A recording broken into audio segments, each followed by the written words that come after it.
안녕하십니까. 2023년 8월 저희 하우스뷰를 공유 드리도록 하겠습니다. 저희가 이제 기본적인 생각은 지금 현재 어떤 강세장이 조금 둔화되고 있고, 이제 리세션, 이제 불황이라는 것이 올 텐데, 그게 언제쯤일지는 모르겠지만 어떤 변수를 봐야 되는지를 저희가 데이터로 정리를 했습니다. 한번 보시겠습니다.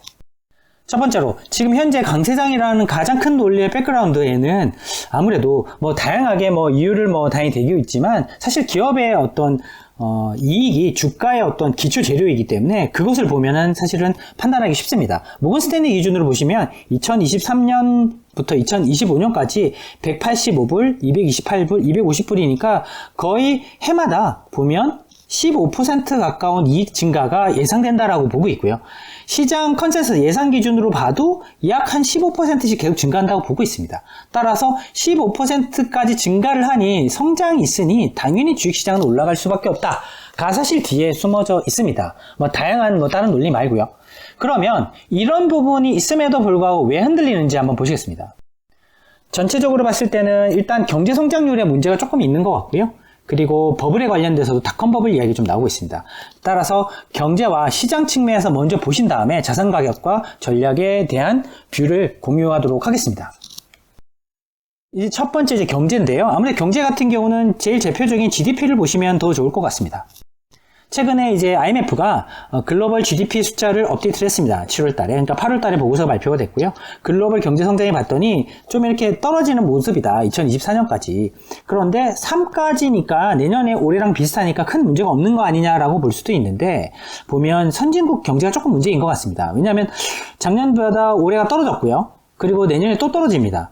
근데 이런 부분은 추세가 어느 정도 이제 확인이 될 수가 있는데, 신흥국 같은 경우는 아무래도 선진국 수요에 영향을 많이 받기 때문에 내년에 증가하는 것에 대한 분명히 물음표가 있고, 더 중요한 것은 아마 차이나 중국인 것 같습니다. 중국이 만약에 조금 더 하게 된다고 한다면 아마 모습이 아마 이런 모습이지 않을까, 선진국이랑 비슷한 모습이지 않을까 싶습니다. 그러면 지금 그럼 미국이 이걸 지탱해 줄 수도 있을 것 같은데, 미국의 어떤 세부적인 문제를 한번 보시겠습니다. 이게 파랗게 표시되어 있는 게 이제 미국의 어떤 민간 부분의 저축이라고 보시면 되고요. 이런 저축 숫자하고 실업하고 사실 같이 갑니다. 그러니까 저축을 많이 한다는 것은 향후에 내가 잘릴 수 있기 때문에 돈을 좀 미리 모아놔야 되겠다라는 시그널인데, 보시면 미국 정부가 돈을 왕창 뿌릴 동안에는 저축을 안 하고 다 소비에 써버렸습니다. 이거 마이너스 저축이 생겼다가 최근 들어서 처음으로 저축을 하기 시작했습니다. 향후에 내가 잘릴지도 모른다. 지금 현재 고용 데이터를 보면 전혀 그런 것 같지는 않지만, 실질적으로 개인들의 마음속에는 내가 잘릴 수도 있겠구나라는 생각을 하고 있는 것으로 확인되고 있습니다. 두 번째로, 그러면은 이제 산업 측면에서 민간 말고요. 일반 개인 말고 민간 말고 민간 부분에 있어서 산업 측면에서 봤을 때 PMI 숫자, 즉 개별 기업들한테 향후에 어떨 것 같습니까? 라고 물어보는 일단 선행 지표인데요. 이런 선행 지표를 보면 항상 반도체 사이클과 사실 유사하게 가는 부분이 있는데, 약간 이 친구가 조금 더 먼저 가는 경향이 있습니다.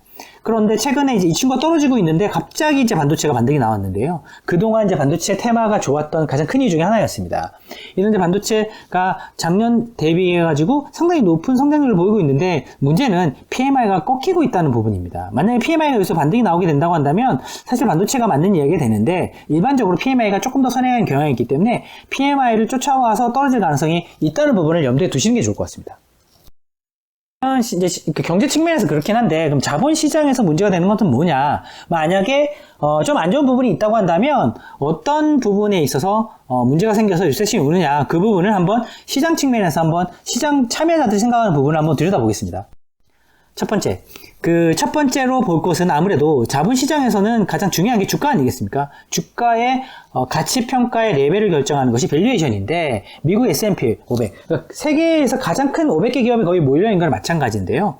이 P 밸류에이션, 그러니까 프라이스 어닝, 그러니까 주가의 수준이 기업의 이익 대비해서 몇 배냐라는 부분인데, 33이다 그러면은 기업 이익 대비해서 33배의 주가가 형성돼 있다라고 보면 되는데, 이게 닷컴 버블 때거든요. 보시면 닷컴 버블 때 쭉 이제 되게 높은 밸류에이션을 치고 올라갔다가 쭉 떨어졌다가 한번 반등을 딱 주게 됩니다. 그리고 한번 더 빠지게 되는데, 지금 보게 되면 이번에 버블도 쭉 올라갔다가 되게 비싸게 거래되다가 한번 쭉 떨어졌다가 한번 또 반등을 좀 주고 있는 구간인 것 같습니다. 근데 만약에 여기서 꺾이게 된다라고 한다면 거의 닷컴 버블 때와 유사한 스토리를 가져가고 있는데, 이때가 이제 리만 사태였는데요. 그때와 좀 모습이 좀 다른 게 눈에 보입니다. 따라서 이번에는 아무래도 닷컴 버블과 같은 리세션이 올 수도 있다. 시장 충격이 올 수도 있다. 라는 부분을 좀 참고 삼아 들여다보시면 더 좋을 것 같습니다. 그런데 그러면 이제 그런 부분에 대해서 좀 타격이 있을 수 있는데 그럼 어떻게 준비를 하는 것이 맞느냐라는 부분을 저희가 확인하기 전에 만약에 시장에 돈이 충분히 더 많다라고 한다면 이런 부분 역시도 되게 늦게 올 수도 있을 것 같습니다. 하지만 지금 저희가 봐야 되는 부분은 이 CTA라는 게 헤지펀드 중에서 추세 추정 전략을 쓰는 거거든요. 시장이 올라가는 걸 더 따라서 하는 그런 전략이 되겠습니다. 그런데 이 친구들이 시장의 어떤 그 주식시장 유동성을 좌지우지하고 있는데 거의 70-80%까지 올라왔습니다. 지금 보면 86%까지 올랐기 때문에 사실 100% 찍게 되면은 레버리지를 왕창 올려갖고 그만큼 투자를 다 했다는 의미인데 지금 점선이 장기적으로 이 CTA가 주식을 들고 있는 비중입니다. 이 친구들의 비중이 한 30-40%, 한 40% 정도 들고 있는 게 평균이거든요. 그러니까 86%니까 2배 가까이 들고 있는 셈입니다. 그러니까 역대급으로 많이 들고 있는 경우의 중에 하나다. 그러니까 추가적으로 돈이 들어올 만한 구멍이 많지는 않은 것 같다. 여기서 확인할 수 있습니다.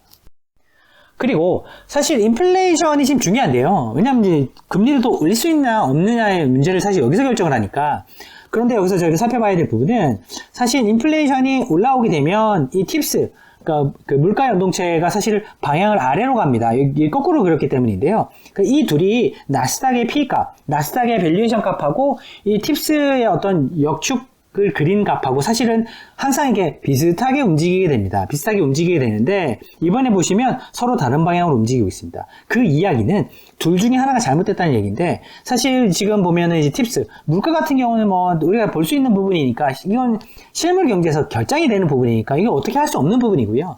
시장에서, 자본시장에서 나스닥 PE 밸류에이션 같은 경우는 시장에서 결정하는 부분인데 그러면 이 친구가 부러지든지 아니면 이 친구가 반등이 나오든지 그런 부분인데 이렇게 반등이 나오려고 한다면 물가가 급격하게 떨어져야 되는데 지금 사실 그런 부분이 조금 생각하기는 어려운 부분이 있죠. 왜냐하면 그 디스인플레이션이라고 해서 물가가 어느 정도 좀 진정되고는 있지만 뭐 유가가 사실 거의 100불 가까이 지금 올라온다는 부분이란지 최근에 밀가격이 올라온다는 부분 이것도 뒤에서도 말씀드리겠지만 그런 부분들이 지금 진행되고 있다는 것을 감안했을 때 아무래도 이 둘 중에 하나의 케이스 중에서는 요 1번의 케이스가 2번 케이스보다는 확률적으로 높지 않나라는 부분이 시장에서 지금 고려하는 부분입니다. 그리고 2차전지라든지 반도체라든지 이런 테마 주식들이 있습니다. 이런 테마 주식들이 시장 일종의 주도주에 해당되는데요. 이런 주도주들이 최근에 이제 매도가 나와서 좀 꺾이고 있죠. 애플도 꺾였고 테슬라도 좀 꺾이고 있는 부분이 있는데 문제는 주도 국가들이 있습니다. 왜냐하면 주도 국가가 글로벌리 인기가 많은 이제 지역이 해당되는데요. 일본이었습니다. 이런 이야기도. 아시는 것처럼 일본이 거의 40% 넘는 성과를 지금 냈거든요.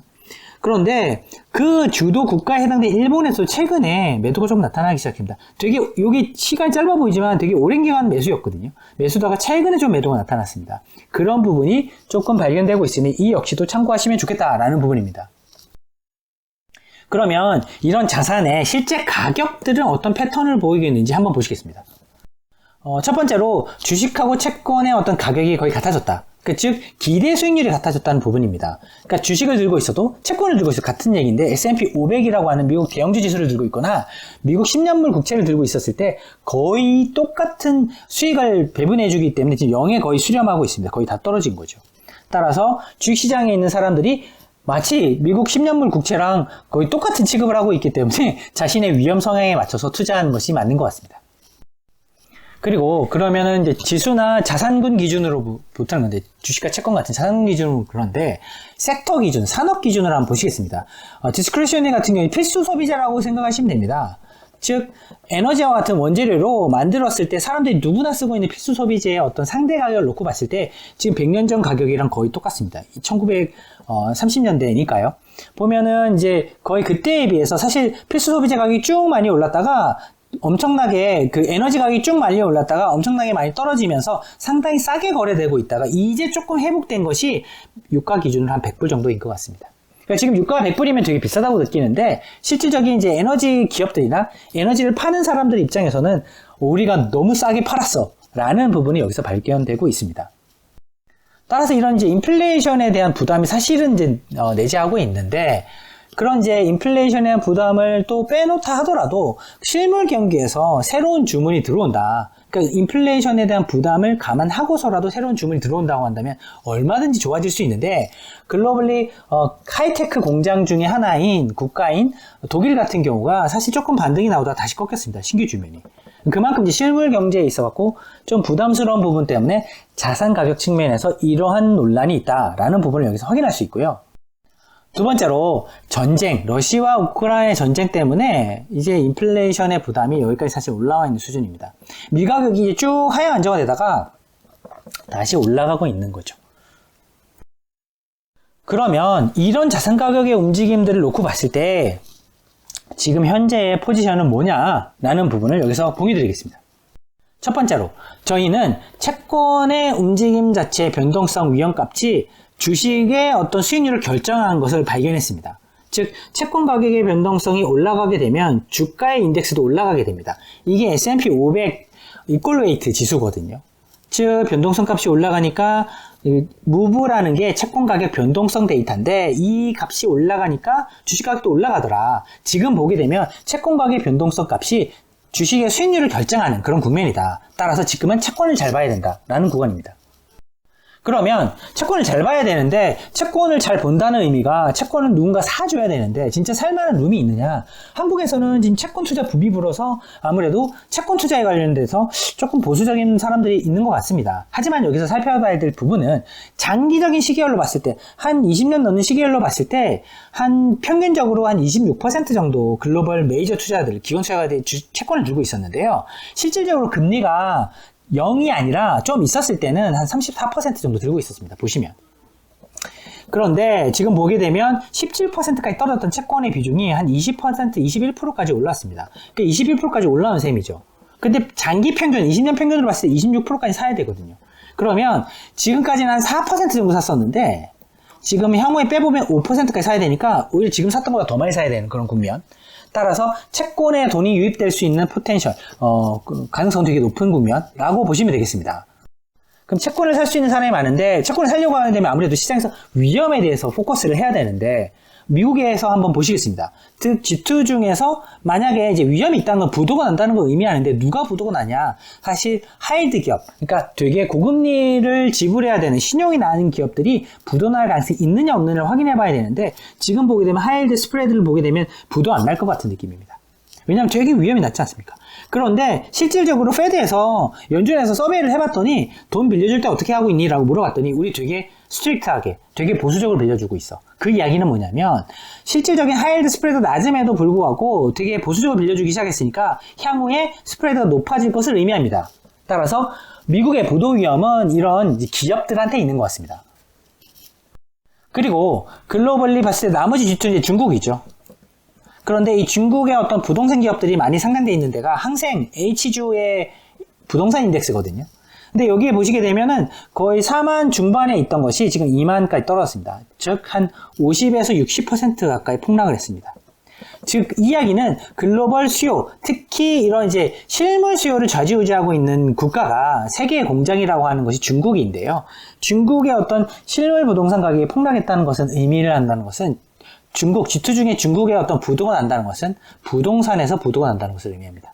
따라서 중국의 어떤 위험을 볼 때는 부동산 시장을 보면 되고 미국의 어떤 위험을 볼 때는 아무래도 하이드, 신용 스프레드를 보시는 게 좋을 것 같다라는 게 결론이 되겠습니다. 따라서 결론적으로 봤을 때 G2의 위험을 감안했을 때 우리가 생각해야 될 부분은 이러한 위험의 요소들을 하나하나 체크를 해보고 리세션이 오는 부분을 미리 이제 사전적으로 감지한 다음에 조금 주식을 다시 사거나 위험자산 중에 좋아 보이는 걸 편입할 수 있는 기회를 노리는 방식도 좋고요. 지금 이미 포모 형태로 주식을 되게 많이들 산 것 같더라고요. 하지만 그런 부분에 대해서 선제적으로 좀 차익 실현할 수 있는 기회를 이러한 데이터를 통해서 마련해 본 것도 좋을 것 같다라는 게 저희 의견입니다.